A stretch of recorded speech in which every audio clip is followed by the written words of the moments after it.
Good evening, everybody, and welcome to our May 20th Wallingford Board of Education meeting. And with that, I'd ask everybody to rise for the Pledge of Allegiance. I pledge allegiance to the flag of the United States of America and to the republic for which it stands, one nation, under God, indivisible, with liberty and justice for all. I do have to say, this is an amazing audience we have tonight, so I'm really excited to see all of you here, so welcome. This is a treat. Mrs. Lavelle, do you want to start with a roll call for us? Mrs. Castelli? Here. Mrs. Corso? Here. Ms. Levette? Here. Mrs. McKay? Here. Mrs. Purcell? Here. Mr. Reynolds? Here. Mrs. Raccio? Here. Mr. Ross? Here. Mr. Votto? Here. 9 members present and voting. Thank you, perfect. Before we start, I just want to take a second. I've missed the last 2 televised Board of Ed meetings due to an injury I had back in early March, and I just want to say thank you to my fellow board members for all their support, but really specifically Mr. Votto, who filled in my absence for the last 2 meetings, so I thank you kindly for your expertise and your brilliance. I will never say that again. But with that, student board reps, starting with Lyman Hall, Audrey Larson. Is Audrey with us? Yeah, we'll get over it. Hey, Audrey. Welcome. What's going on at Lyman Hall? All right, so Wednesday night we will have our 9th through 11th grade academic awards at 6. Piper Killen was just announced as the Best Buddies president for next year. This Friday, our seniors will have their prom at the AquaTurf. LHS Kylie Krause and Shane Hines received the Michaels Cup Unified Sports Award, and the Unified Sports team is currently having a worn-out sneakers drive, and they're going to be recycling the old sneakers and getting money for their program from this. Our boys track team defeated Sheehan in a very close meet, but it was very exciting. Members of the boys track team have qualified for states already. The girls tennis team qualified for states under their first-year coach, Samantha Provenzano. They hosted Sheehan at Doolittle Park for their senior night last Thursday. The boys tennis team is close to qualifying for states. They hosted a Sheehan at Doolittle for their senior night last Thursday. The softball team qualified for states, and they had their strikeout cancer game for Mr. Mackey, and it was a huge success. The baseball team, under their first-year coach, Bill Rich, needs to win 1 more of their games to qualify for states, and they will host their cancer night game and their senior night when they host Sheehan at Pat Wallfield on Friday. The girls lacrosse team, under their first-year coach, Dave Palmer, broke a record with their most regular season games won. They are 1 win from qualifying for states. On Memorial Day, our marching band will be performing in the parade, and on the 31st, we will have our Pops concert for band, jazz band, chorus, and strings. The senior outing is scheduled for May 30th. On June 8th, the band will welcome its new 2019-2020 members for its orientation, and our band will also be playing at graduation and adult education graduation, and our exams are currently scheduled to begin June 6th. Thank you. Wonderful. Always a lot going on. Thank you, Audrey. Mark T. Sheehan, Marissa Galizio, come on down. How are you? Good, how are you? Great. What's going on at Sheehan? So first in athletics, the girls tennis team finished up their regular season on Saturday with a record of 13 wins and 7 losses. They also qualified for the SEC tournament in states. Their first SEC game was today. The boys tennis team held its first annual Sheehan Boys doubles tournament. They also finished their season with a record of 10 wins and 10 losses, and they qualified for postseason play. The girls lacrosse team concluded their season with a record of 12 wins and 4 losses. They qualified for states, and the first time ever they qualified for the SEC tournament, where they won the first round, and they're headed to the semifinals Tuesday. The boys lacrosse team also qualified for postseason play with a record of 14-4. On May 17th, Lyman Hall and Sheehan's baseball teams came together in a pink night game to support the Sisters Project. Sheehan baseball also qualified for postseason play with a record of 6 wins and 5 losses. The girls and boys track teams both competed at East Sectionals, where the girls finished second. Aaron Brennan set a new long jump record with a jump of 16 feet and 10 inches.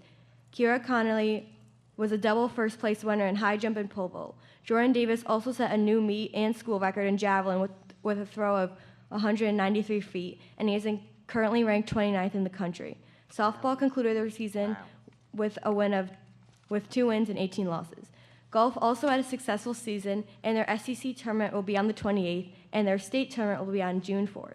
In the Sheehan community, on April 25th, 17 seniors became recognized as 2019 MTS Varsity Scholars, which meant they achieved a 3.9 cumulative GPA or higher. On May 7th, students who were of age to vote had the opportunity to register. On May 8th, the music department's spring concert took place. On May 11th, juniors had their prom at Fantasia. From May 13th to May 17th, AP testing took place. On May 16th, the AP art show was held at the Hubcap. Looking forward, on May 21st, juniors will be taking the NGSS science test. On May 22nd, the music award banquet will take place. On May 23rd, the Varsity Scholar Award dinner will be taking place at Sheehan. On May 24th, seniors will be going to Holiday Hill for their senior outing. On May 30th, Sheehan will hold its annual poetry slam. On the 31st, there will be an ice cream social and yearbook signing for the seniors. On June 1st, seniors will attend prom. On June 4th, there will be an incoming freshman night. On June 7th, there will be a CNA pinning for students who pass the CNA test. On June 12th, there will be graduation. And on June 17th to 19th, sophomores and juniors have the opportunity to attend an overnight college road trip where they will be visiting 5 to 6 colleges. Thank you. Thank you. Always a lot going on. And so with proms coming up for senior proms, my mom hat's on, be safe, and just be safe. Okay. Presentation awards. Dr. Menzo. We've got a ton.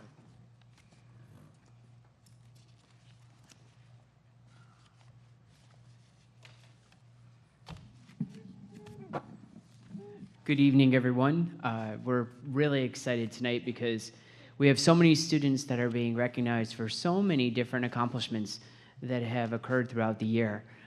Tonight is one of those nights that we do relish in the fact that we have so many talented students, so many talented staff members that help our students as well, because it is really a work of a variety of groups of people, as well as all the families in the room. So tonight we're going to start with our valedictorians of both Lyman Hall and Sheehan High School. I would like to invite up Mr. Joe Corso from Lyman Hall as principal, and also Mr. Enzo Zacco, principal of Mark T. Sheehan High School, to announce those two students and recognize those two individuals. As you know, valedictorian is the students at both high schools, one from each school, that has attained the highest academic grade point average over the course of the 4 years. It's an incredible accomplishment. It's incredibly challenging. These students certainly did not take the easy road either along the way, with taking many AP courses, many honors classes, and ECE classes, whatever it may be, challenging themselves to really be the best that they could be. So we're pleased to announce the two students, and I'm going to start with, we won't go alphabetical order. We'll go ladies before gentlemen. So not your lady, but your student is a female. Fair enough. Your student is a female. Sorry. All right. That was unintended humor, but I apologize for that. All good. So, Mr. Zacco. All right. I think Dr. Menzo said it all, and just the only thing I could add, besides thinking of that, is the extracurricular activities also that these students have on their resume. Not only academically are they so impressive, but they're just so involved with community and school activities as well. And our valedictorian at Mark T. Sheehan High School is Raina Esch. Congratulations.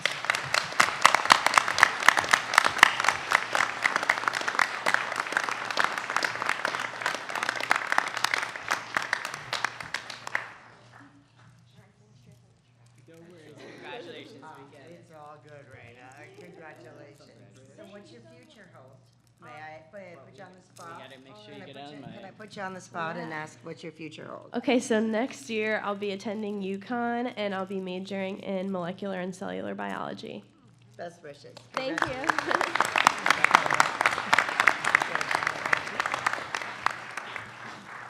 All right, Brian, come on up. Brian Behrens is the valedictorian for Lyman Hall this year. And just to echo with Enzo talked about, one of the most amazing things is all the additional stuff that they do for our building. It's not just the academics. And I'd also like to point out that it really started in kindergarten, where they started to prepare themselves to be valedictorian. No one comes freshman year and suddenly turns it around and makes kind of the impact that Brian's made at Lyman Hall. If you come to Lyman Hall and you look in our senior courtyard, it has been revitalized due to his Eagle project, and he's done a wonderful job with the support of family and friends. And thanks to him, we have a beautiful senior courtyard once again for all our seniors to celebrate. So Brian, congratulations.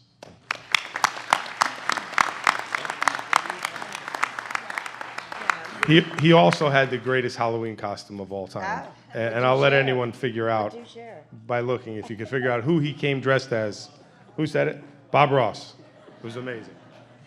So tell us what your future plans are. All right. I'll be going to UConn in the fall, studying applied mathematics and chemistry.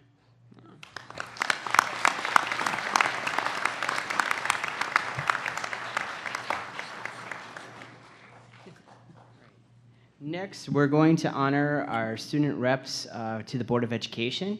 We have 3 students who are getting recognized: Audrey Larson from Lyman Hall, Elena Fenner from Lyman Hall, and Marissa Galicia from Mark T. Sheehan High School.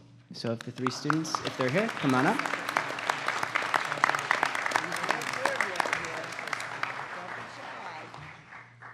I was just saying, I know there's 2 of you are here.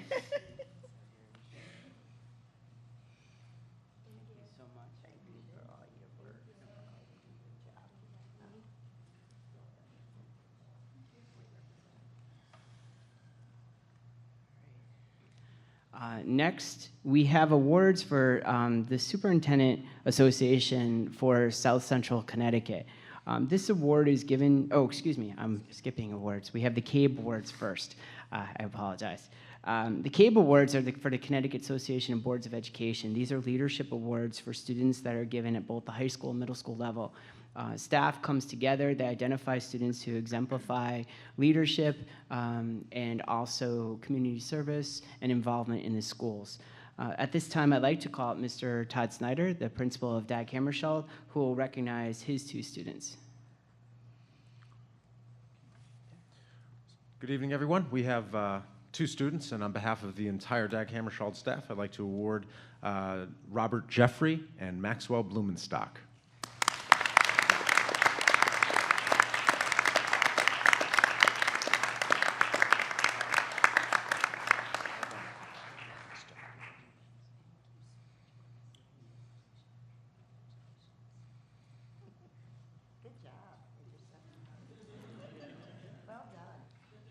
True leadership.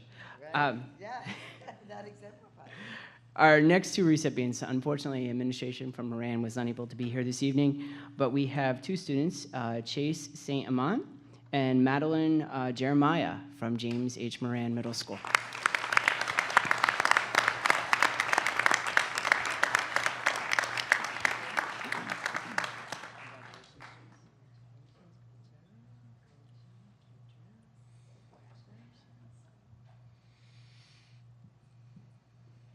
Now I will call Mr. Corso back up to the microphone to help us with the next 2. All right. So this year's recipients from Lyman Hall are Drew Bernard and Piper Killen.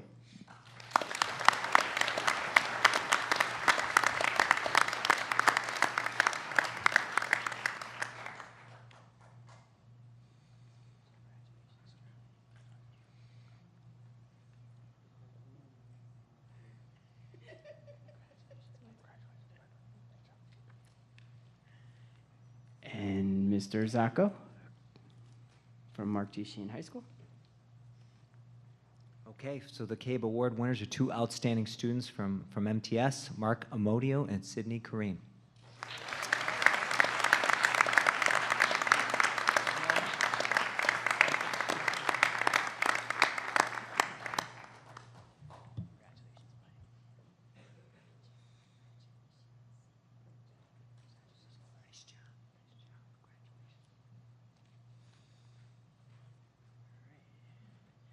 I will call Mr.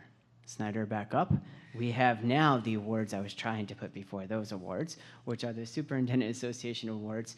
These awards are granted to, again, students that have demonstrated significant leadership as well as community service, and just all-round students that have added to the positive culture and climate of the schools in which they attend. So, Mr. Snyder? For Dag Hammarskjöld, we have Amanda Adams. There she is.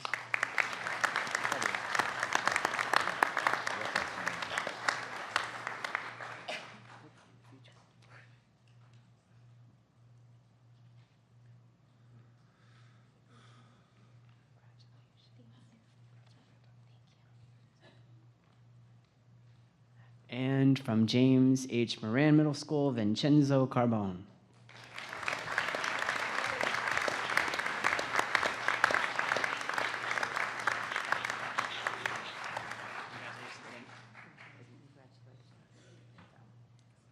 All right, and again, Mr. Corso. From Lyman Hall High School, we have Brian Fernando and Caitlin Nolan.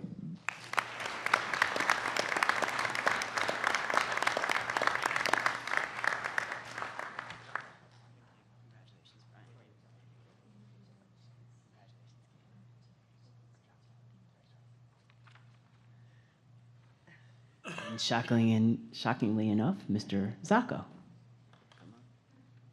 From Mark T. Sheehan High School, we have Ryan Carey and Shivani Agnihotram.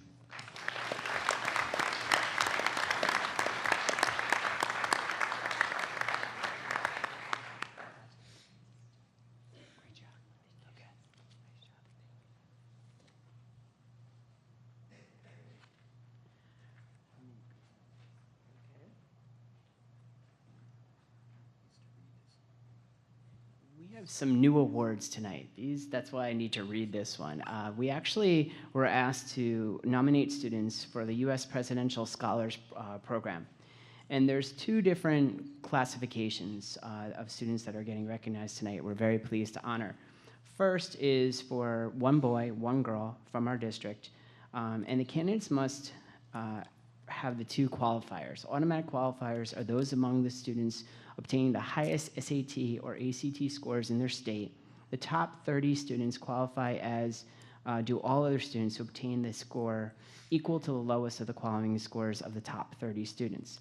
In addition to the high scorers, each state's commissioner may nominate up to 20 additional candidates, 10 male and 10 female, who, though high achieving, were not among the top SAT, ACT scores in the state, but have additionally overcome hardships, make a remarkable turnaround, accomplishments that are unique or otherwise distinguished by their personal characteristics and scholarship efforts. So our two students this year being honored, we have from Mark T. Sheehan High School, Logan Adams.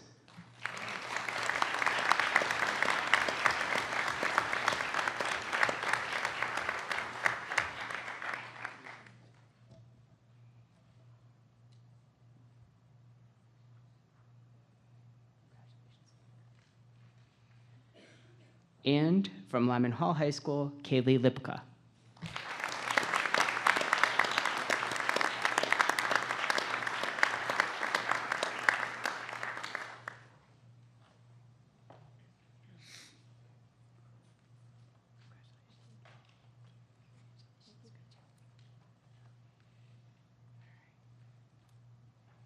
And this is when I get embarrassed because I'm horrible at pronouncing last names, so I apologize ahead of time. The second category also is candidates for the career and technical education component. These are for candidates must have successfully completed 2 courses in one of the pathways in Connecticut's CTE program areas. This results in a student being identified as a concentrator. Concentrators must also have demonstrated active membership and participation in a career technical education organization. In addition to concentrator status and the organization involvement, candidates may have overcome a hardship, made a remarkable turnaround, accomplished something unique, or are otherwise distinguished by their personal characteristics and scholarship efforts. And this year, Martin Ralph Sipe. Is he here? Martin. Martin Sipe. All right. Martin, I will come visit you and make sure that you get this and I pronounce your name properly all over Mark T. Sheehan High School's announcement system, because I know Mr. Zacco would love to have me just capture the announcing system, the overhead PA system, right? Okay. So Martin, we congratulate you. Again, these are the first year that we've given out these awards. The principals worked with us to make certain that we were able to recognize our students, and we're very pleased to do so. So congratulations, Martin.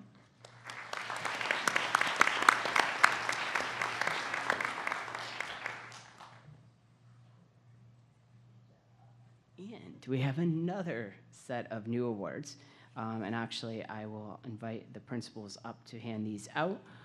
We have 2 awards that National School Development Council. The National School Development Council Award is presented to high school seniors who, in our opinion, we get to choose, have consistently pursued a high level of academic effort and who have also served as positive role models for the student body. Recipients of these awards exemplify an admirable character and accomplishment.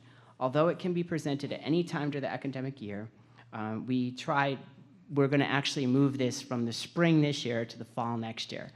So again, this was our first chance of doing this. So we wanted to congratulate these students. This is an incredible honor, and I will pass it off. Mr. Corso, this is your student, I believe, and this I know is your student. All right, so Lyman Hall's winner this year is Matthew O'Boyle.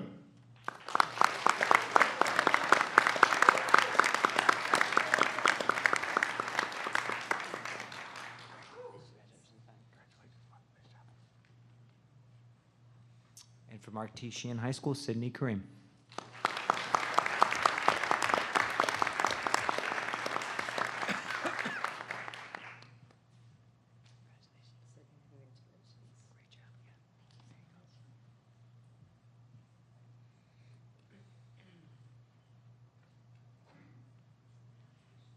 And at this time, I'm going to call up Kim Moore, who is our Global Awareness Coordinator for the district. She goes through many titles because she's in charge of world language as well as EL and bilingual education. So we're very fortunate. And she also helps facilitate Capstone throughout the district. So we're inviting her up to present the Seal of Biliteracy Awards. And I'm going to have her explain a little bit of what that means. Hi, everyone. The Seal of Biliteracy is an actual physical golden seal that the students will receive on their diploma, but it's indicative of students in our district who sought out an opportunity to take an assessment on their own time in either a heritage language that they speak at home other than English or a language that they're learning at Sheehan or Lyman Hall. You have to score incredibly high in the areas of reading, writing, listening, and speaking on this language. And as Mr. Corso it resonated with me what he said about our 2 valedictorians. This was an investment that these students started to make long, long ago. So there are a handful of native speakers in the mix tonight who are being recognized, but that's also a very incredible thing because remember that those students are emerging true bilinguals in 2 languages. So we have 66 students tonight, so hold tight.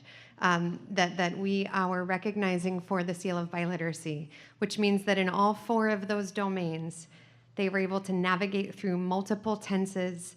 This is a proficiency assessment as opposed to a performance assessment. They couldn't study for this. So they had to be understood with great accuracy by a native speaker. They had to communicate in paragraph length discourse, orally and in writing. Navigate through multiple different contexts. The 20 or so questions that they were asked to respond to orally were incredibly detailed and all over the map. So this is no slouch, and we're extremely proud of your dedication to being emerging bilinguals. And biliteracy means that you're not just able to speak that language, but you can also read and write that language. And this is a huge testament to the world language and ELL and bilingual teachers that we have in our district as well. They create these opportunities for our students to have authentic experiences with the language every day, inside and outside of the classroom. They're accessible to the students all the time. we're lucky enough to have Miss Cherma here with us tonight. She's the Spanish teacher at Mark Tishian. So we'll call the students up in groups by the language for which they received the Seal of Biliteracy, and we are incredibly proud to give you this award tonight. Okay, am I going fast? No, we want to pace ourselves with the students so we can. Yes. Oh, I'm not, I thought you meant I was rambling, so I should you're pace good. myself. You're good. Okay. You're good. I will pace myself. Okay. He's a And, wrangler. and I apologize, I hope we don't miss anyone, but I apologize if I mispronounce anyone's name. So we have 7 students receiving the seal in French. Brian Behrens, Coe Bolat, Co Bolat, Carly Jacobs, Alicia Jones, Megan Metzger, Joseph Stone, and Isabella Welch.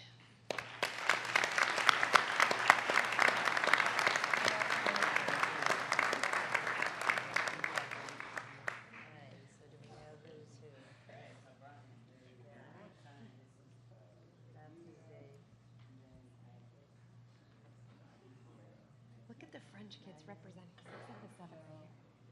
Joe, congratulations. I didn't get to shake your hand. Congrats, guys. Excellent job. Excellent job.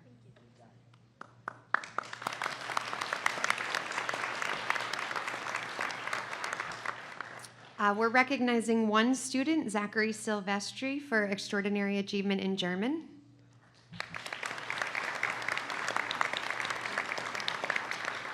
Dr. Menzo can embarrass him too on the loudspeaker tomorrow. We're recognizing Katul Kumar Patel for extraordinary achievement in Hindi.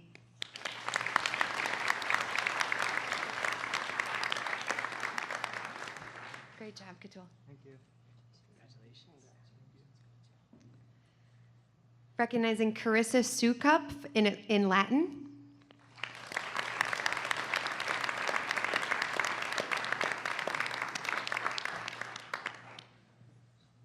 Excellent job.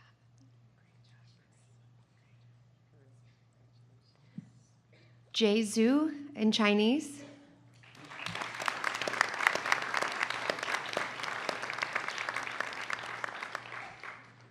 And last but not least, we're recognizing first the Lyman Hall High School students who earned the Seal of Biliteracy in Spanish. Lara Olstad, Gregorio Venegas, Evan Garcia, Alexis Eaton, Hannah Stein, Alyssa Carbuti, Ethan Cohen, Caitlin Nolan, Madison Torrey, Haley Abati, Anastasia Bradley, Angela Broadway, Colin DeBase, Corey Flynn, Anna Garcia, Iran Garcia, Ana Garcia Martinez, Sebastian Gonzalez Ortiz, Emmanuel Hernandez, Sarvinaz Keshevars, great job, Sebastian, Stephanie Lebedeva Lopez, Kevin Morales, Tyler Stoic, and Ayaka Tetral.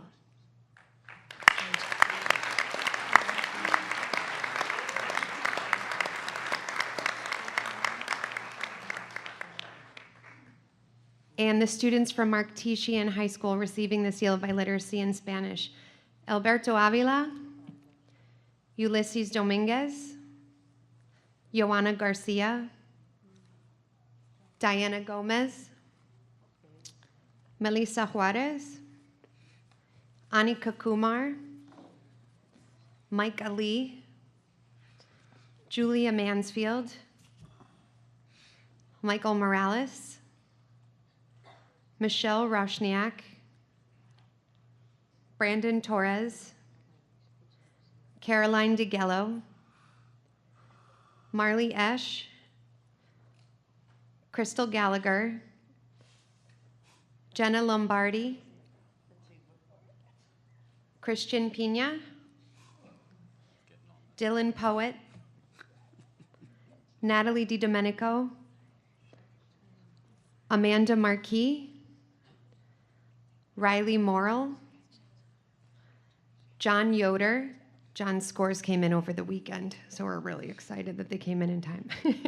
Jessica Baca, Megan Barilaro, Michelle Morales, Catherine Neal, Julio Serna Peredaza, Mateo Ulloa Montero, Felix Villanueva, Claire Viola, and Riley Wolcheski.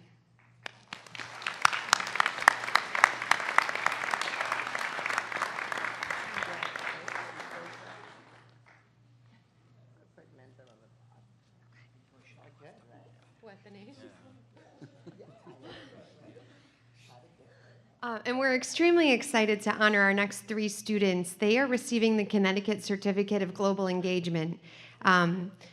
This is a massive undertaking, and these 3 young ladies, it's sort of a 3-prong experience. They sought out curricular work with a global focus, so they went above and beyond seeking out courses that they could study that had a global focus.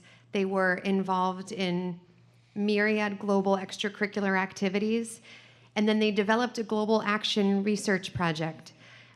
They had to investigate the world beyond their surroundings. They had to respect others' points of views, communicate with diverse audiences, and take action. This is, as is the Seal of Biliteracy, this is the 2nd year that this program is taking place in Connecticut, and we're very proud in Wallingford that we have students achieving the Seal of Biliteracy and students achieving the Certificate of Global Engagement. These 3 young women are a testament to everything that we hope that our students are cultivating in their K-12 experience here. They're effective communicators, they're informed problem solvers, they're just wonderful young women, and I'll miss working with them quite a bit. Julia Helinsky, Anna Tai, and Anna Lee Hutchins. Please come on up.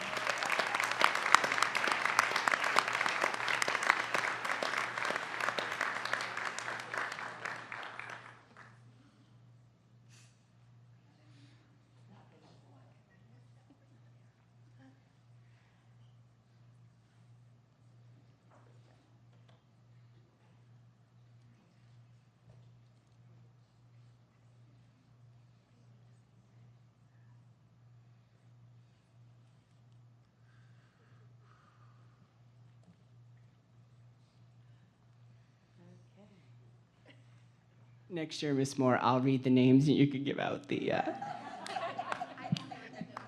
You could give those out. Don't worry. It's all good. It's all good. By the way, actually, yeah. No, it was funny. Miss Moore just said to me, "Would you like to say something about the certificate awards?" And I'm like, "You said it all." But no, I do want to say something about those because I cannot go without saying that. We're very fortunate. Wallingford Public Schools, the 3 students that received that, this award is only the 2nd year that the certificates are being given out. And I have to say that, and I'm going to embarrass her, but Miss Moore is really one of the key forces behind that certificate becoming a reality for Connecticut students. Over the last 12 years, we've worked as superintendent group to really put forth this honor. There's only 5 states in the whole country that offer a certificate for global engagement, and Connecticut is one of those. So we stand very much in a small group of states that has recognized the fact that global engagement, global awareness, global understanding is important, and Ms. Moore, with her leadership, as well as others, have been able to make this reality for our students. We're one of only about 5 districts in the whole state that are giving out both the Seal of Biliteracy plus the Certificate for Global Engagement. So it's something to be proud of. I don't think these things get necessarily the noteworthy attention that they deserve because they're actually good stories. And not that the Record Journal or other places don't cover good stories, it's just that there's so many of these things going forward that we hope that we can continue to move in that direction. We also are very excited because this certificate will be something that we know at least 8 students will be getting next year when our students that travel to Australia this summer all of the students will be engaging in the work necessary to receive the Certificate for Global Engagement as well. So I just wanted to say thank you to Ms. Moore and her hard work, and all the other people at the state who have been able to make this a reality, and then congratulate our 3 students again for that recognition. So one more round of applause.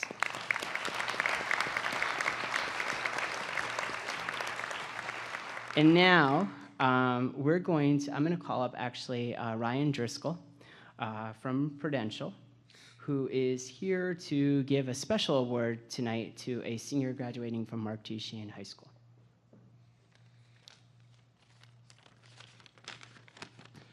Hello, my name is Ryan Driscoll, and it's a great pleasure to be here today to honor a very special young man.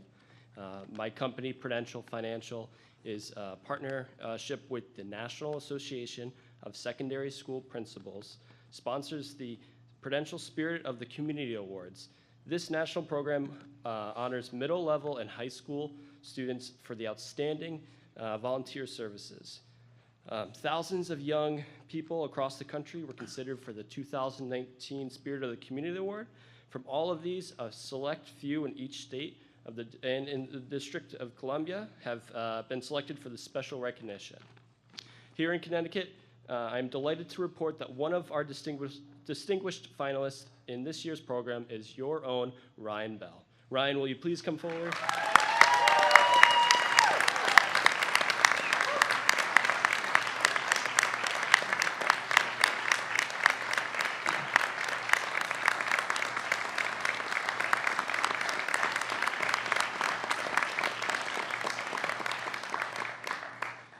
Ryan has raised $50,000 with his team for the Heifer International, which helps family in need around the world by providing animals that they can use as a sustainable source of income. Ryan, to honor your accomplishments, I would like to present you with the engraved Prudential Spirit of the Community Bronze Medallion recognition in your outstanding community service.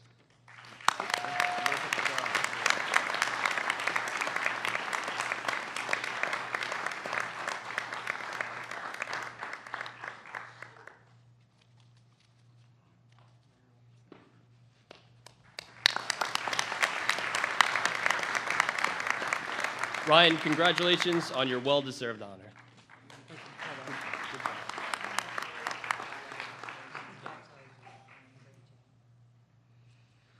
Just a funny story, when Ryan was up for this award and another award, they called because I was a recommendation, and they were questioning whether or not everything that was said about Ryan was true, and that did he really raise $50,000? And I'm like, yes. Are you sure that he really? I'm like, yes, he did. I'm not going to lie.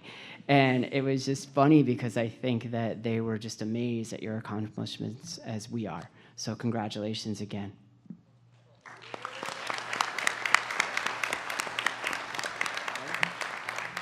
At this time, I'm going to call Ms. Medancy, and we're going to give out awards for Math Olympiad, and I'm going to give you the certificates that you can have to rifle through. Thank you. So I have with me Mrs. Ellen Maley, a 6th grade teacher at Moran, and I just want to thank her publicly because she was instrumental in helping me get this program going district-wide.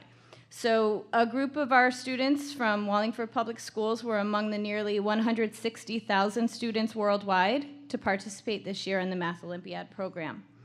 Each year, Math Olympiad serves students on over 5,200 teams nationally, and students on 1,000 teams in more than 35 countries. Since 1979, it has provided challenging, thought-provoking problems that stretch the abilities of students in grades 4 through 8. Our students participated in a series of 5 contests of 5 problems each, with weekly review and practice sessions with Mrs. Maley and myself. These problems taught the students to solve unusual and difficult problems and to think creatively. Our students responded very well to this program, and we are recognizing with certificates today Lincoln Buza, Evan John George, Noah Mundakal, Evelyn George, Dylan Patel.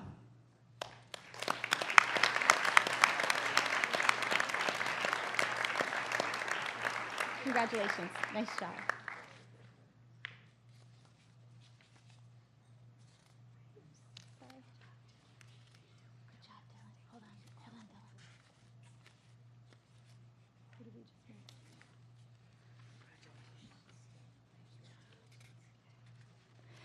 Eight of our participants, or mathletes as we'll call them, won national awards for excellence. The embroidered felt patch, which Mrs. Maley has to give to our students, is awarded to those in the top 50% of all participants.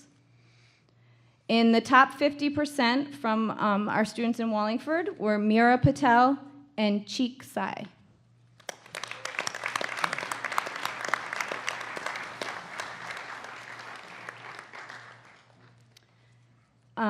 Finishing in the top 30% was Paul Mundakal.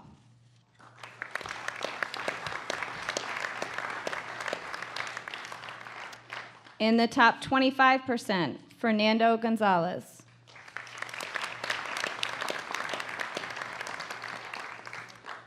We had 3 students who finished in the top 20%, Theo Buza, Nicholas Kent, and Carter Lagasse.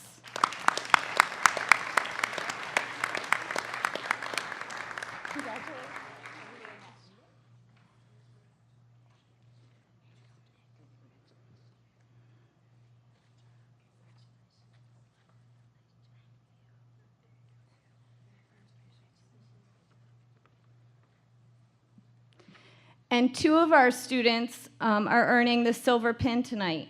The silver pin is awarded to those in the top 10%.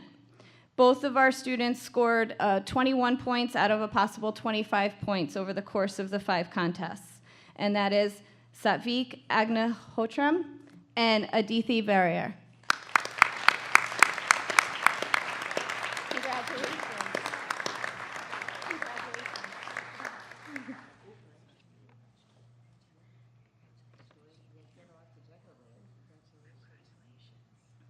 So we're very excited that we were able to get this program running this year, district-wide, and we look forward to offering it again next year. Thanks.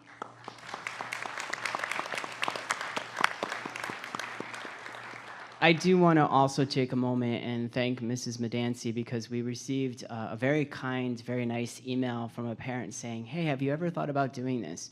And in many roles in our district, oftentimes we have a lot on our plate, but Mrs. Medancy was able to find enough time to make this a reality for our students as well as all the other things that she does. So we really want to thank her for spearheading this and taking this forward. So thank you.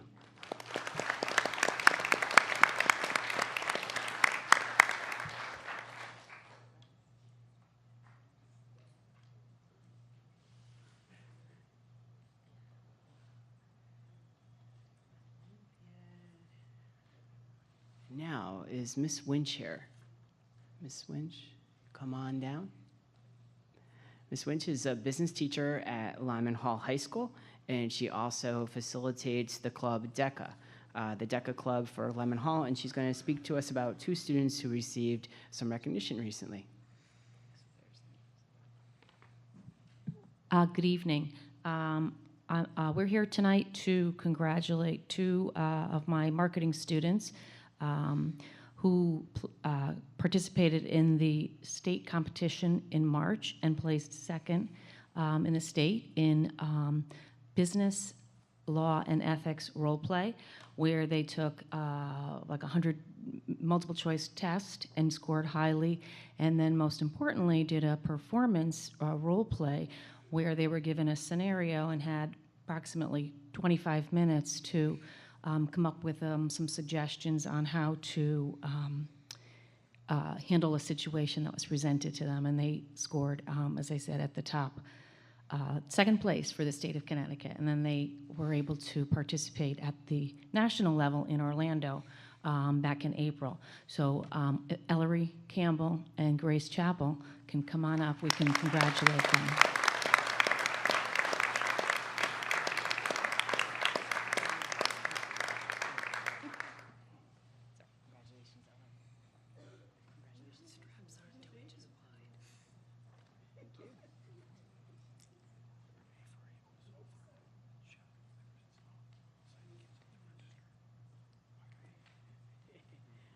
Now we come to our final awards, which are for recognition at both high schools for senior students who achieve scores of distinction on the SAT, the Scholastic Achievement Test. So I'm going to turn this over to you. All right, and you're going to go slowly. So the following students will represent those students at Lyman Hall who scored a 650 or greater on the SAT, which is an extremely impressive score, and they've worked very hard for. So first, and certainly not least, Brian Barons.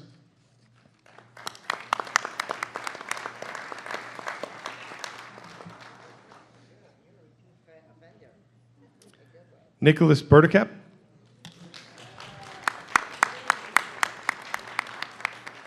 Sarah Beveridge.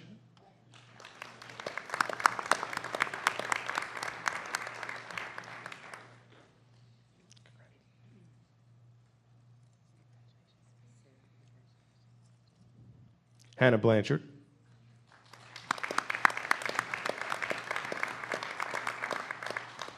Nice job, Hannah. Angela Broadway.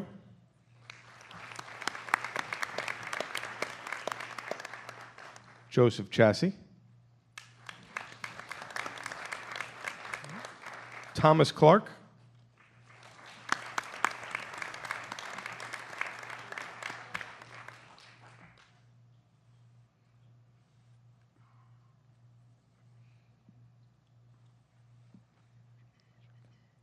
Savannah Farkash. Megan Fowler.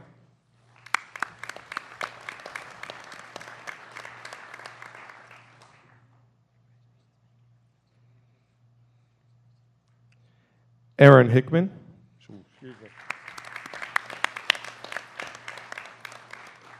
Luke Horrobin. Alicia Jones.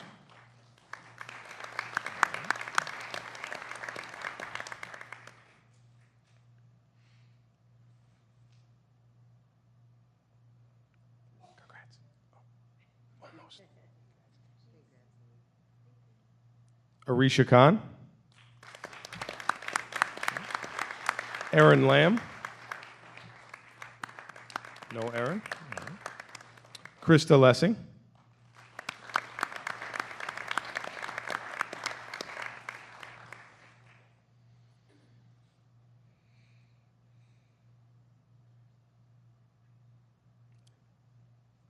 Eric Lipka.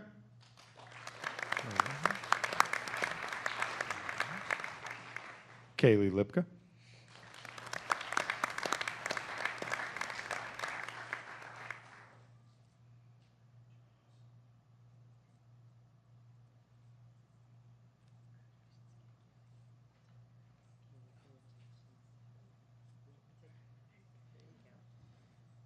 Teresa Lynch.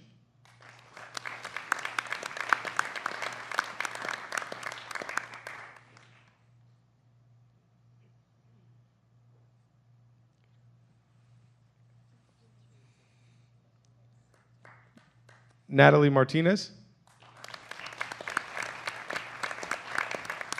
Megan Metzger.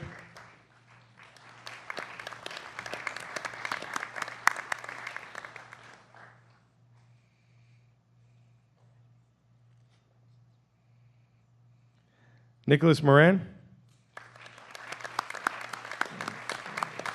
Nicholas Mottmans. Rafaela Nastri. Matthew O'Boyle.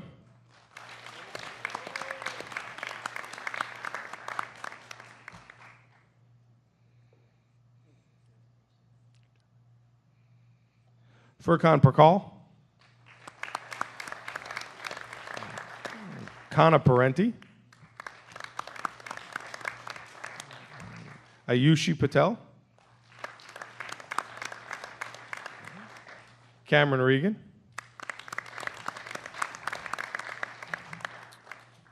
Rachel Ruggiero. Griffin Rise. Kaylin Schmidt.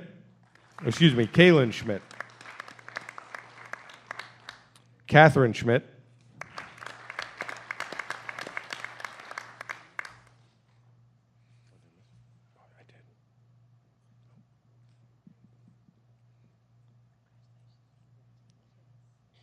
Rebecca Robles. Riley Shortell.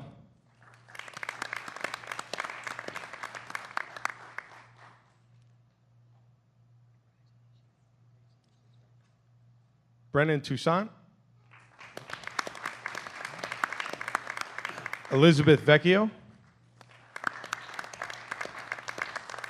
And Katarina Wall.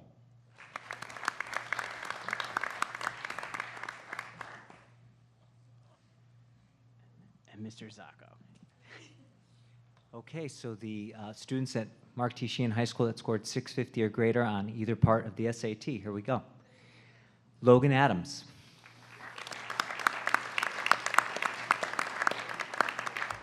Shivani Agarhotram.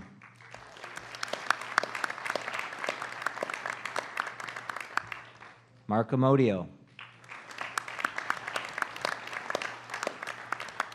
Ethan Bartiromo.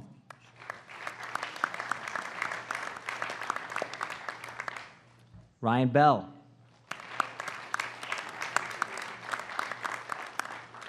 Ko Bolat. Carly Carbone. Sydney Kareem.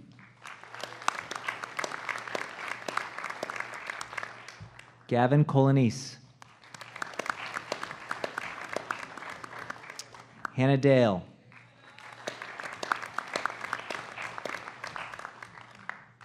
Raina Esch. Trevor Ethier. Amina Hamdi. Julia Helinsky.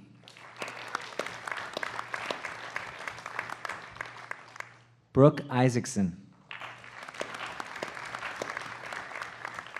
Victoria Kulikowski. Joseph Lowe. Jordan Nickerson. Shreya Patel.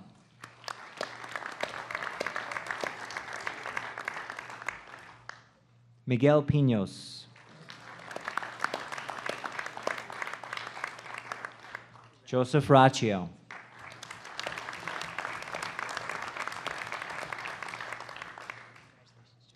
Joshua Ramos.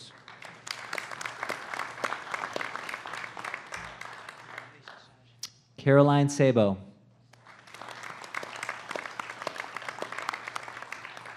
Adam Shushani. Zachary Silvestri. Kevin Skillen. Joseph Stone. Emily Veal. Isabella Welsh.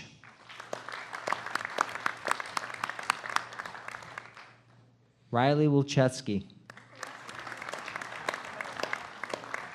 And John Yoder. Congratulations.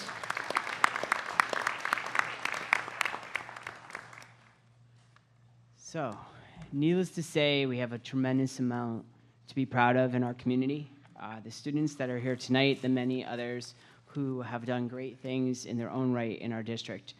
We want to again congratulate all of our student recipients. We also want to extend our gratitude and appreciation for their families, because obviously your hard work in making certain that your students are prepared, they are ready to put forth the best effort possible is so important to us. But we also want to make sure we also thank our staff for their hard work, our administrators, our teachers, all of our staff, paraeducators, for all of that they do to provide an environment in which our students can learn and our students can be successful. So thank you so much. We truly appreciate everyone attending that could attend tonight. We know that there are a myriad of events that go on at this time of year. So we know that if people aren't here, it's not because they don't want to be, it's because there are just really too many things going on any given night at this time of year. So congratulations. Ms. McKay, would you like to say something? I would love to. So, on behalf of the Wallingford Board of Education, I want to just echo the sentiment of Dr. Menzo. The success of our students doesn't happen in a vacuum. It's because of all of you in this room, whether you're educators, parents, grandparents, aunts, uncles. You know, it's a collaborative effort, and it makes us proud on behalf of Board of Ed that we can support you, and you actually make us look fantastic. So your successes are our successes. So thank you for all that you do for your families, for your kids, and congratulations, students. Great job. Your future is nothing but bright. Congratulations, everybody. I would say, I know our Board of Ed meeting is a riveting event that you want to stay for, but if you happen to want to leave, this might be a good opportunity to exit. Otherwise, feel free to stay. Your choice. So looking at item 6 on our agenda, are there any questions for the Board of Ed? Any questions?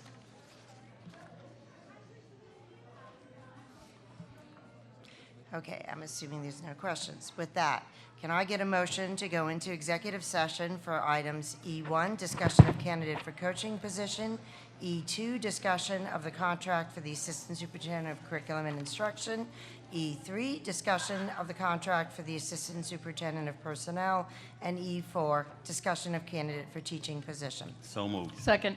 I have a first and second. Is there any discussion? All those in favor signify by saying aye. Aye. Opposed, abstention, motion carries. We're in executive session. Okay, so we are back. Can I get a motion to come out of executive session? So moved. Second. I have a first and second. Is there any discussion? All those in favor signify by saying aye. Aye. Opposed, abstention, motion carries, and we're out of executive session. Can I get a motion to accept consent agenda items 7.1 through 7.25? So moved. Second. First and second, any discussion? All those in favor signify by saying aye. Aye. Opposed, abstention, motion carries.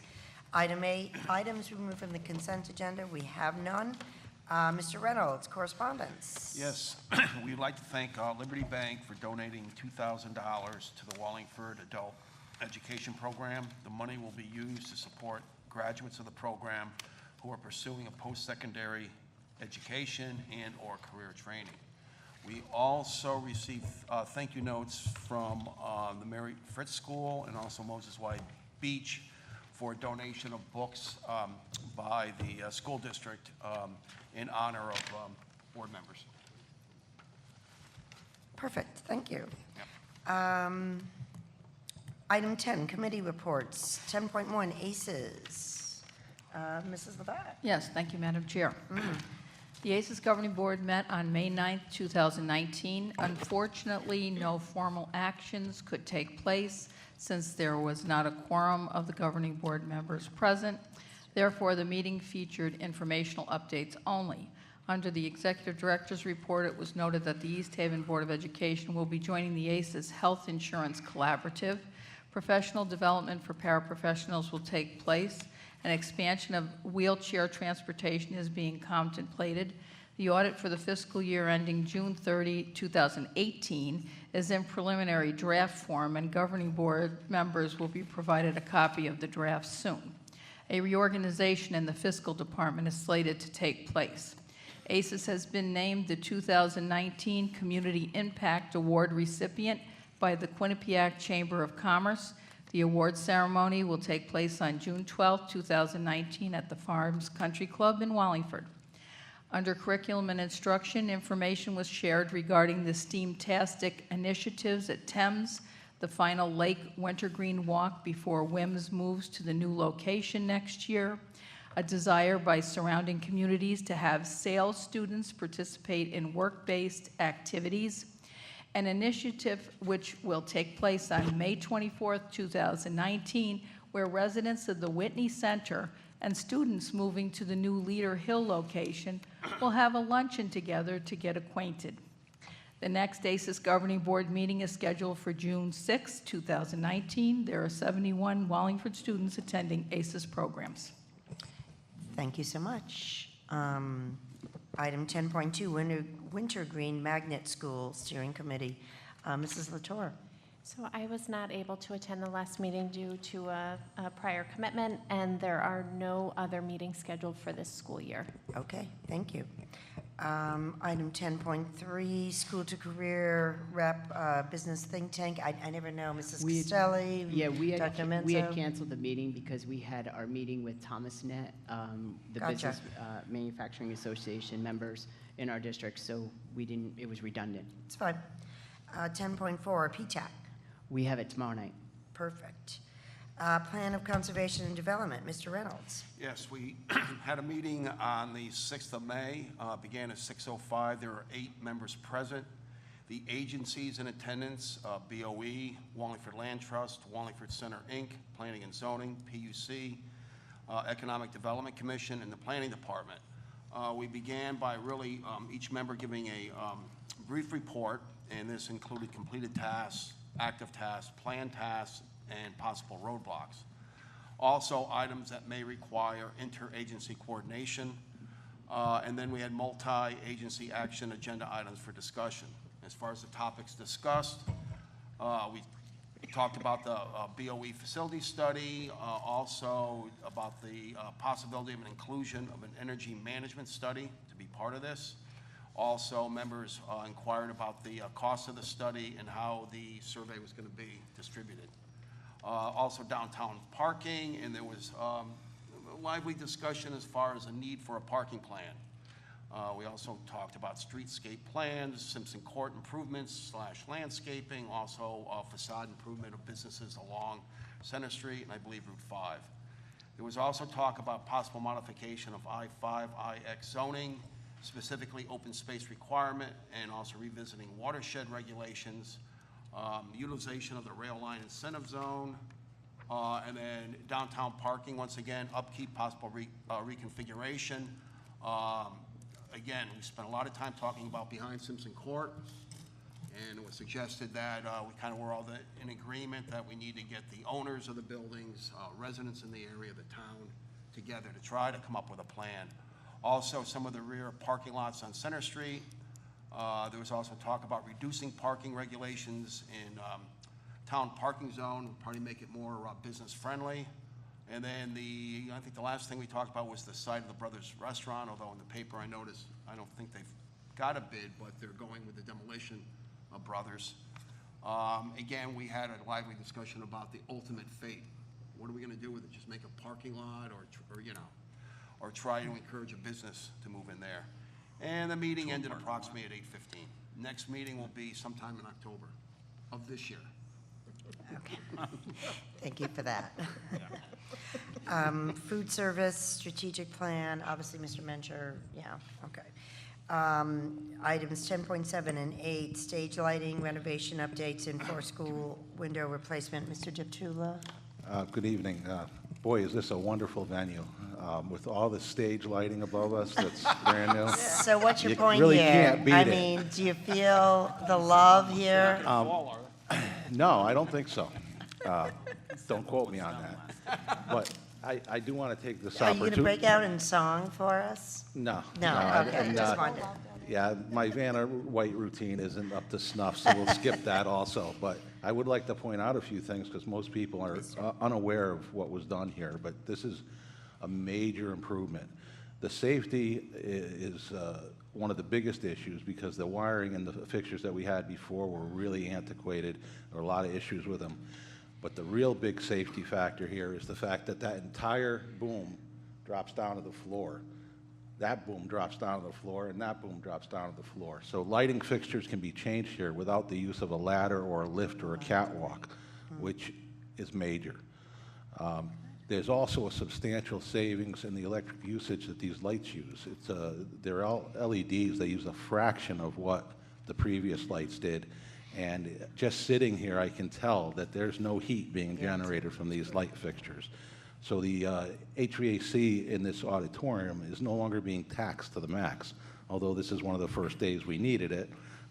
Sal called me earlier to confirm that it was indeed going to work, and I was like, oh, I don't know. This is not tied into our building automation system, so I had to manually come here and check, and one of my guys backed me up. But if you look up, if you see shiny conduits, those are all brand new. There's miles of steel work, chain, rigging, and right now everything sounds pretty good. We've had a few glitches, but everything's done right now. So this is the last time I'm going to report on this job. I haven't signed off the final piece of paperwork because I'm still waiting for the architect, but I believe that's going to come shortly. So we're basically done with this. So I'm not going to bore you anymore. This is it. Thank you. And the window project's going as scheduled. Right now, we're trying to work out details with the building administrators. Initially, we had a time frame that we worked with the construction documents and the bidding process, but that's shrunk a little bit now. But I don't think we're going to have a problem dealing with that. So everything's going smoothly. Thank you. Congratulations. No, actually, there's something to be said about having our meetings, randomly off-site like this, because it's true, to be up here, you do not feel any heat from the lights. We approve a lot of these things, but we don't necessarily, unless we have kids or grandkids in the school district, do we appreciate the work that's done. And to be up here it works. It's all good. I did fail to mention that it's a projection system, lights, all curtains, pretty much all the important things in this auditorium have been replaced. Great job. Great job. So thank you for all that. Number 11, old business. I do not believe we have any. Item 12, Instructional Committee, Mrs. Corso, you are up. Thank you. We're going to start with an approval of a coaching position. So I will make a motion that the Board of Education accept the appointment of the following candidate, Lyman High School cheerleading coach Morgan Worthy. Second it. Thank you. Any discussion? All those in favor signify by saying aye. Aye. Opposed? Abstention? Motion carries. Next, I'm going to make a motion to approve the contract for the Assistant Superintendent of Curriculum and Instruction. I second it. Thank you. Is there any discussion? All those in favor signify by saying aye. Aye. Opposed? Abstention? Motion carries. Next, I make a motion to approve the contract for the Assistant Superintendent of Personnel. Second the motion? I think you already did it with the first one. No. Did you? First one I did curriculum and instruction. Oh, okay. This All right. one, personnel. Patty, We seconded it. thank you. Any discussion? All those in favor signify by saying aye. Aye. Opposed? Abstention? Motion carries. Okay, the annual teacher evaluation report. Yeah, so in front of you, you have somewhat of a page and a half or front and back of a write-up of what we've been doing. So pursuant to the state of Connecticut as part of our teacher evaluation plan, just kind of want to go over what we have. So this year, we have 472 tenured teachers and 110 non-tenured teachers that we evaluated. So basically, through the process, our administrators have been looking at progress identified in their student learning objectives, observations on their performance and practice, all related to the Common Core teaching and parent feedback. In addition, we have 30 administrators that are being evaluated, looking at, again, student learning objectives, teacher effectiveness, the Common Core of leadership, and really giving the feedback, seeing what the feedback is that the principals are giving back to their teachers, district specialists, so that everyone can kind of grow and do what's best for students. The Teacher Evaluation Committee this year, it is under the leadership of Christina Kiley. Ken Daly also has been co-facilitating that as well this year. And the couple of just the highlighted bullet points I kind of wanted to go through was we really worked hard this year at expanding the committee and adding more administrators to the committee through all levels and adding additional teachers to this committee. Some of the things we started to work on this year, and we're going to kind of continue it on through next year, is looking at some of the changes. So we adopted the 2017 rubrics for effective leadership, teaching and service. Some of the wording in the new rubric is just a little bit different than what we've had in the past. So our hope for next year as well is while we're also going to share this rubric out at the beginning of the school year and educate everyone on some of the changes, we also want to do more of professional development throughout the year, sending emails or reminders out to the teachers, to the administrators, as what resources are available to them, the deadlines that go along with this, and some things that can help them grow as well throughout the year. So those are some things we're going to kind of continue to work on. We've trained 39 cooperating teachers. We have 5 mentor teachers, worked with the beginning elementary teachers. So we're really continuing to invest and grow in our team. So we're seeing some good progress there as we move through. For the 2018-19 school year, some of the professional development programs that we had worked on, we had those 3 full days in August offering some PD, and then we have 1-day offerings, 1 in November and 1 in March. So below are some of the, these are the key points that we hit on this year.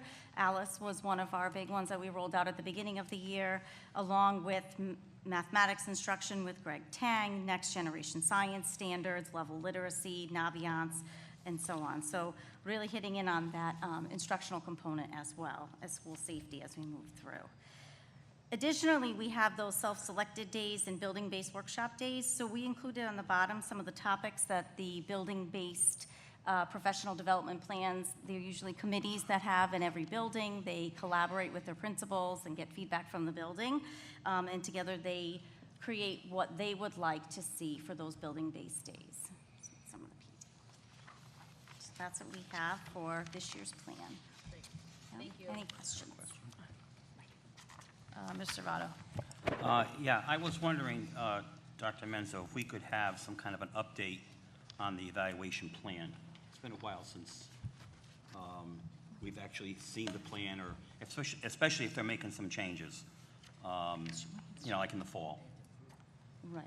The board would have to approve the changes. Right. So anything that is being made will have to come to the board for approval. They wouldn't be for this fall. So it'd be going out a year.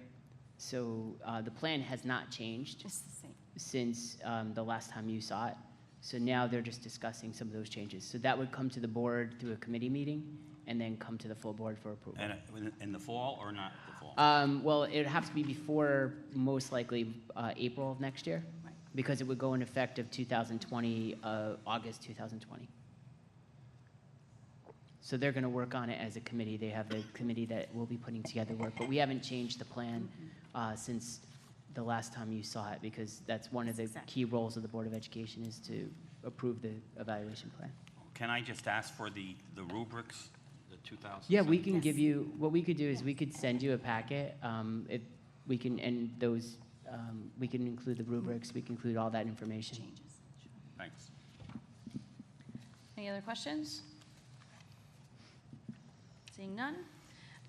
Next on our agenda is the discussion and approval to apply for the 2019-2020 IDEA grant.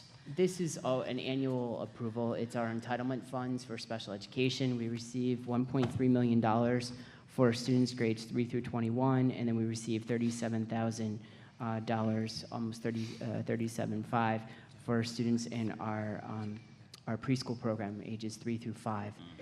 This year, what we've done a little differently with this grant, central office in the role of director of special ed, as a collaborative team, worked with our 2 coordinators, but we tied this into a strategic plan that we'll be sharing with the board when we go over our new programs and our programming that we're going to be sharing with you in June for special education. So we have 9 goals that we've established. They go across a variety of sections, including parents, teachers, as well as students and community. So we'll share those with you.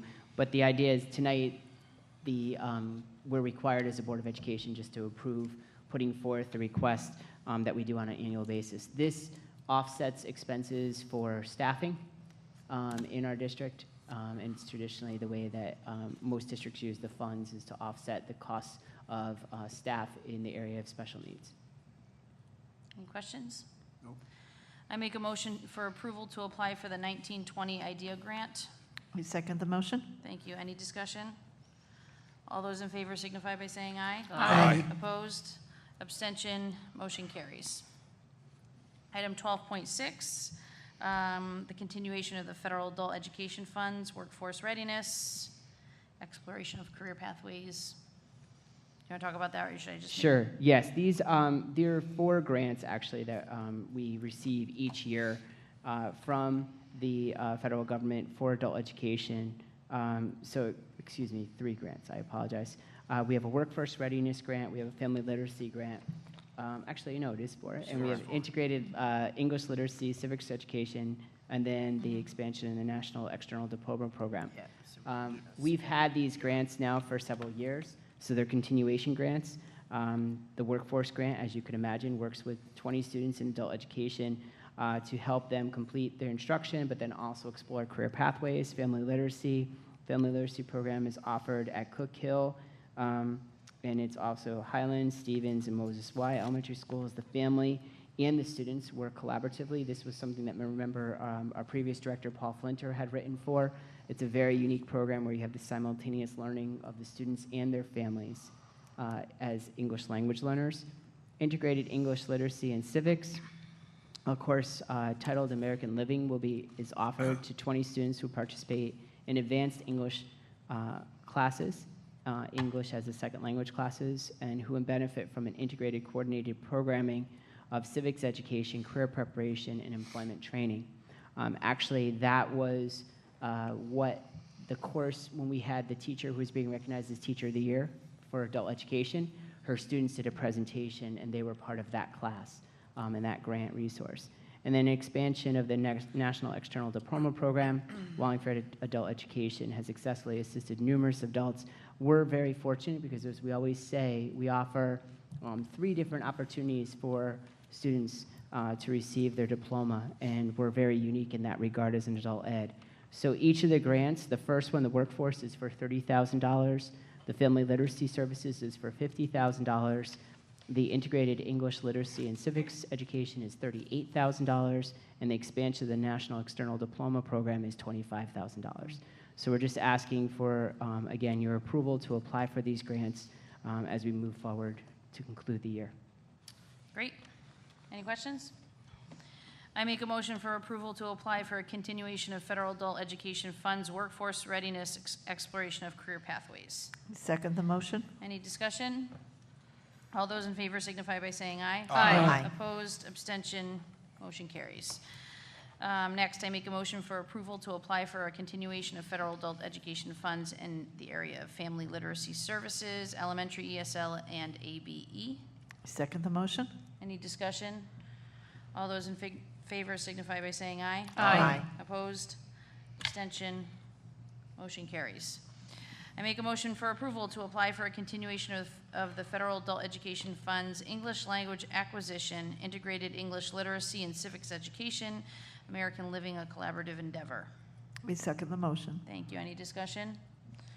All those in favor signify by saying aye. Aye. Opposed, abstention, motion carries. Lastly, I make a motion for approval to apply for a continuation of federal adult ed funds, the expansion of the National External Diploma Program. Second the motion. Thank you. Any discussion? All those in favor signify by saying aye. Aye. Opposed, abstention, motion carries. Thank you. I have one more, yep. Okay, so lastly is an appointment of a candidate to a teaching position.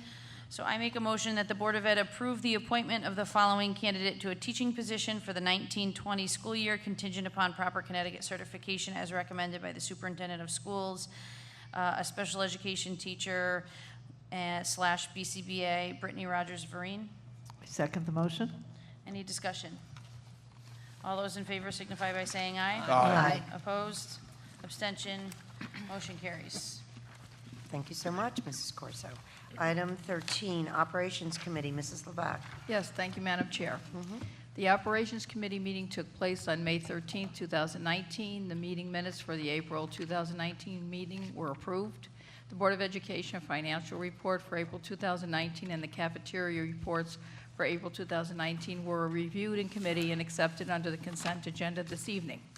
The financial forecast through April 2019 was reviewed with a projected unencumbered balance of $1,008,644 noted. The consensus of the Operations Committee was to send the financial report for April 2019 to the full board for approval. The cafeteria financial reports for April 2019 were reviewed. The food services year-to-date comparison sheet for April noted a profit of $12,458. The year-to-date deficit has decreased with a year-to-date loss of $14,933 at this time. A discussion of our lunch price equity for fiscal year 2019-2020 ensued. In order to stay within federal guidelines, our district needs to have a weighted average of $3 per meal.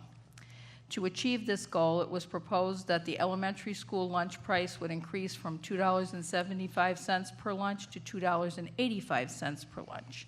The middle school lunch price would increase from $3 per lunch to $3.10 per lunch, and the high school lunch would increase from $3.10 per lunch to $3.20 per lunch. The consensus of the Operations Committee was to send the cafeteria financial reports and the lunch price equity changes for fiscal year 2019-2020 to the full board for approval. Mr. Deptula provided the maintenance facilities update, and a handout listing project status and notes was provided. Questions regarding field and track conditions at both high schools were posed and answered by Mr. Deptula. Track concerns are to be added to the list of items that the board will be updated on monthly. A discussion regarding withdrawal from the Wintergreen Magnet School, WIMS, agreement took place. If the board chooses to withdraw from the agreement, our students would still have the opportunity to attend WIMS as part of the open choice program. Furthermore, this change would transfer transportation responsibility to WIMS from Wallingford to ACES, thus saving us approximately $111,180. The consensus of the Operations Committee was to send this item to dissolve the Wintergreen Magnet School Partnership Agreement beginning in the 2019-2020 school year to the full board for approval. The next agenda item featured an in-depth discussion regarding the transfer of funding for reoccurring Board of Education maintenance items to the town budget for 2019-2020. Ideas were shared regarding possible savings if the town and the Board of Education looked at economies of scale items. Elements such as general maintenance supplies, landscaping, elevator maintenance, plumbing, and electrical expenses were discussed. Board members indicated that further research and information would be helpful. Follow-up with the mayor and town council is being sought. The next item of business for discussion and possible consensus was the 2019-2020 Board of Education budget. Discussion centered around the Board of Education's budget request in the amount of $104,248,401, the mayor's budget allocation figure of $103,461,862, and the difference between the two amounts, $786,539. Adjustments necessary to bridge the difference between the board's budget request and the mayor's budget figure were presented. The consensus of the Operations Committee was to send the mayor's budget figure to the full board for approval. Also under this budget agenda item was the proposed use of unencumbered funds for fiscal year 2019 through 2020. Items were listed and categorized, delineating proposed expenditures of funds prior to June 30th, 2019, and those requested to be moved to the 1% fund. The total amount of funds to be considered in these two categories, $1,008,644. The consensus of the Operations Committee was to send the proposed use of unencumbered funds for fiscal year 2019-2020 to the full board for approval. Presentation and possible consensus on the facility study survey for the community took place. One of the consultants from the independent consulting firm of Malone and McBroom reviewed the survey thoroughly, page by page, along with the committee. As the survey was reviewed, additions, corrections, and clarifications to the survey were made. The board is to receive a copy of the survey with the changes to assure accuracy.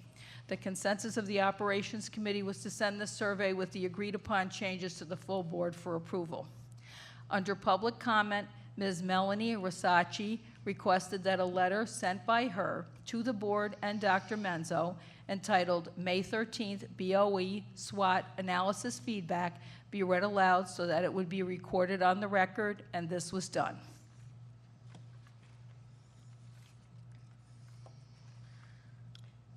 All right, that's item 13.1. Item 13.2, approval of the 2019-2020 Board of Education budget in the amount of $103,461,862. I make a motion for approval of the 2019-2020 Board of Education budget in the amount of $103,461,862. Second it. Discussion on the motion. Seeing none, all those in favor signify by saying aye. Aye. Opposed? Abstentions? Motion carries. Item 13.3, approval of the facility study survey for the community. I make a motion for the approval of the facility study survey for the community. Second. Discussion on the motion. I just have one quick little thing. The electronic copy is fine. I just looked at the paper copy, and on page 8, when they ask the actual question, it's like mostly a blank page, and it's really at the top, and you kind of miss it. Is there any way to drop that down in the middle so it kind of stands out?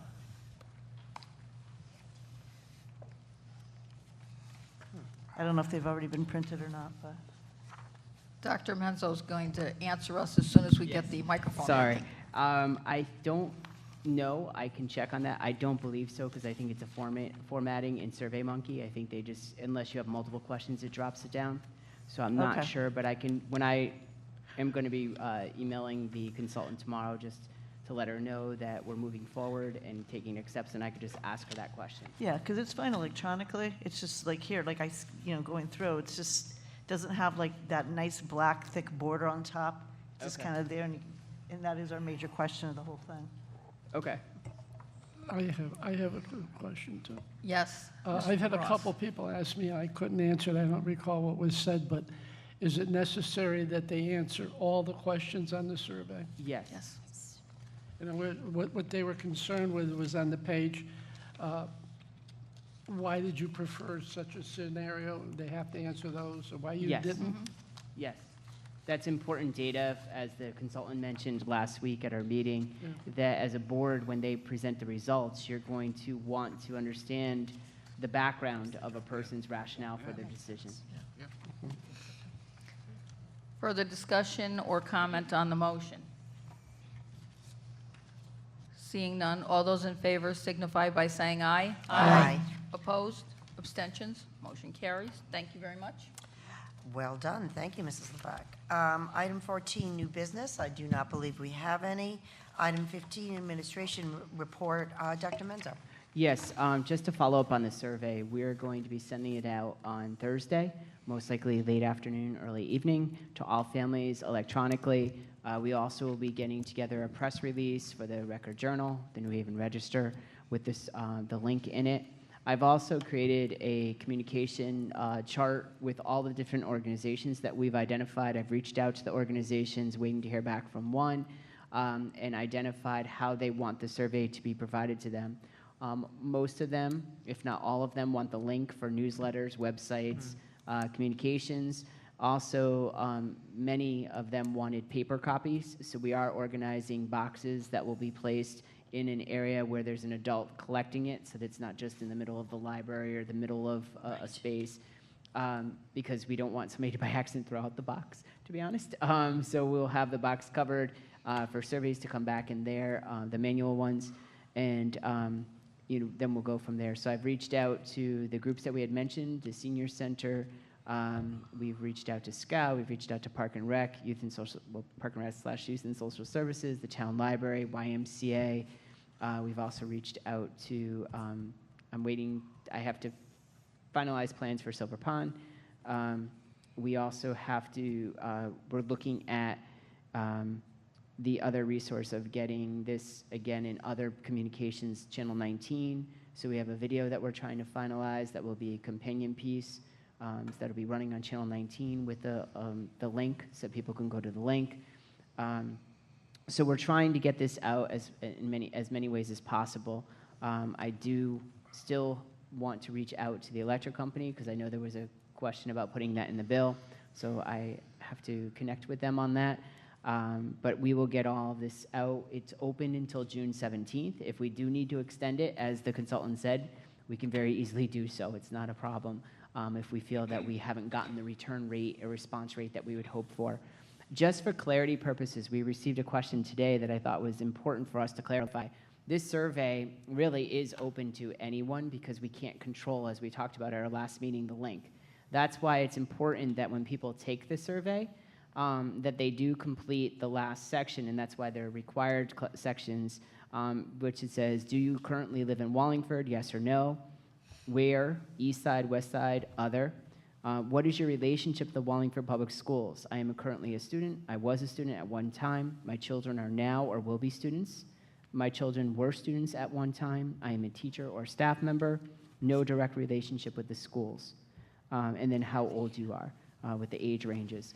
That data is important, obviously, to understand, again, how people are responding to the data. So there was, I think, some impression that it was only going to be for people who lived in Wallingford. And I think this was a staff point of view, that you had to be a staff member and live in Wallingford to take the survey. We explained that no, you just identify yourself as a staff member who doesn't live in Wallingford, because we do believe that staff voice is important as we move forward. So we'll continue.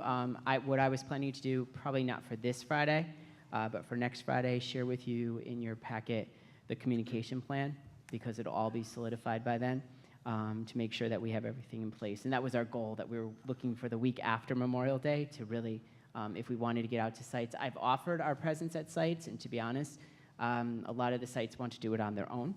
So I'm willing to let them do that, but I will keep you posted as we move forward.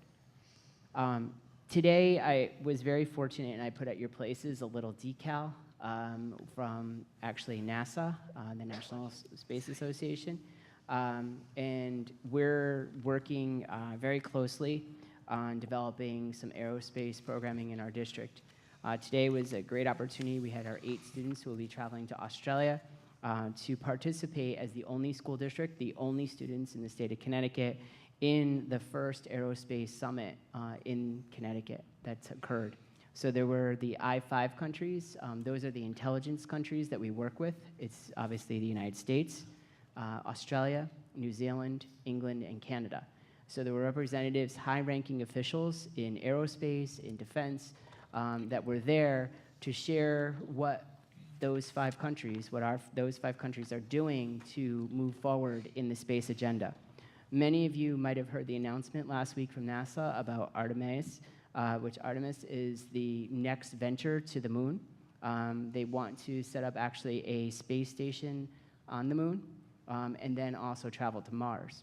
So in 2024, there'll be the next mission to the moon. It was actually moved up. And today, our students were very, very fortunate because they were able to meet with some very high-ranking officials. We met with the second highest ranking official at NASA, Melanie Saunders. She's the Deputy Associate Administrator, and she actually has worked on the first space station. She didn't travel to it, but she worked in helping develop and also facilitating the work behind it. We also met with Joletta Patrick, who's the National Space Grant College and Fellowship Program Space Grant Manager and Minority University Research and Education Project Acting Manager. So she talked a little bit about potential opportunities for funding for Wallingford Public Schools and for the state of Connecticut that we might be able to access through university systems to advance our aerospace opportunities for students. And we also met with a representative pull out her card, from the university that the girls will be going to visit, which is Swinburne University. Her name was Kim Gina Ellis, and she was actually, it's very interesting, she's a lecturer at the university in aerospace and engineering, but she's also a space attorney. And so she actually focuses, and it was interesting because the young ladies that we brought from Lyman Hall and Sheehan, some of them are very interested in the sciences, some are just interested, in just learning more about careers. And it was fascinating because the three women spoke about the many, many careers that are associated with aerospace. It's not just those who are going to go up there, or those who are coming up with the formulas that nothing happens while they're up there. It's all the layers. It's fascinating. And we talked a little bit about the different opportunities that students have or could have in those areas. So it was a great conversation. We were treated to lunch by the organization, so the students were able to come up, have a casual lunch on their own. There was nobody else in the room except our students, a few staff members from our district, and these three women. And actually, National Public Radio was doing an interview of a couple of our students about this experience. So we're very excited. We have in district this week, starting tomorrow, a partner from Australia, from Melbourne, Australia, from the Victorian Student Science Education Center, who will be in district working with staff to start planning a potential opportunity in that area for our students that we hope to announce in the very near future. So we're very fortunate that we have such a strong connection with the U.S. Department of Commerce, because that's really what has put us in the forefront. Again, I can't understate and underscore enough the fact that we were the only district, these were the only students at this activity today, the only ones that were invited. And it's a great opportunity for us to continue to pursue these experiences for our students. So I look forward to sharing more as we move forward. I did tweet out that the next frontier for Wallingford is space, and that more would be coming. As that evolves, I'll be certain to share that with everyone. I don't know if there's any questions or. I just have a statement. I just saw a series, Untold History of the United States, and it showed the space program, when it got to the space program in the 60s, 50s, and 60s. And what was surprising, all the film that they show of the Apollo landings, it shows all these men in white shirts and ties at the controls and getting excited and all that. But what the purpose of the filming was to show us that there are a lot of women working behind the scenes too that you never saw. Well, as the movie Hidden Figures, I was gonna say, that's phenomenal movie. Hidden Figures. Hidden Figures, the movie is phenomenal and interesting. I'm glad you brought it up, Mr. Votto, because I forgot to mention this. The first mission, Artemis, in 2024, will have the first woman to go to the moon. So one of the astronauts that will be going on that mission will be a female. And our students were asking some really good questions around this. I should have invited you. You would have really enjoyed this, because they were asking questions. Well, how do they know who's going to be picked? And they said, well, the person who's going to be picked doesn't know it, but they're already in the system. Because it takes between 4 and 5 years to get somebody trained. So it was very interesting. The woman in charge, Melanie, was going through the fact that there are people already on other missions, that they already are identifying who would be good candidates, because it's not, which was really important for our students to hear, it's not just about aptitude. It's about being part of a team, especially if you're in a space center. I mean, you're talking about smaller than a car, and you're stuck with these people for a long time. So they have to have a variety of abilities. There has to be a doctor, there has to be an engineer, there has to be somebody potentially who understands physical fitness and health, because your body reacts very differently, obviously, in space. And if you're going to Mars, we're not talking a short trip. None of these trips. This was something that was really interesting, because you can go to different planets, but where the International Space Station is right now, it is much closer. They can get there in, I believe it's less than a day now. But to go to the moon is much farther, and to go to Mars is even longer. So very, very interesting. interesting phenomenon. So I'm looking forward to bringing more information forward.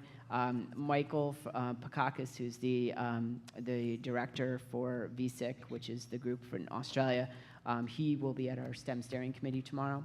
And we have a meeting with staff on Wednesday, and a couple of our board members are going to join him for lunch also to get to know him better. So again, more on this.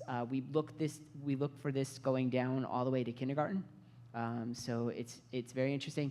The other thing that I just, before I move on to two other things, that was really interesting is that all three women said, when they were asked the question about, how to prepare for the future, they all talked about they felt that technical skills in the STEM areas, if they would give any advice to any student, no matter if they're male, female, whatever background, is to try to get a degree or credentialing in technical skills in STEM because they're transferable. They felt that one in particular, two had gone through engineering and such, but one, Melanie, actually had gone, she was an attorney initially. And she said that she was able to make it work, but the learning curve could have been a lot less steep, or it would have been a lot easier for her if she had those technical skills, the STEM background. So she has triplets, and so her triplets are focusing on STEM. But it was just very interesting for our students to hear that. So I just want to thank the staff that was there today and our students. They represented us as we would expect very, very well. This coming weekend, obviously it's Memorial Day Parade on Monday, so we're looking forward to it.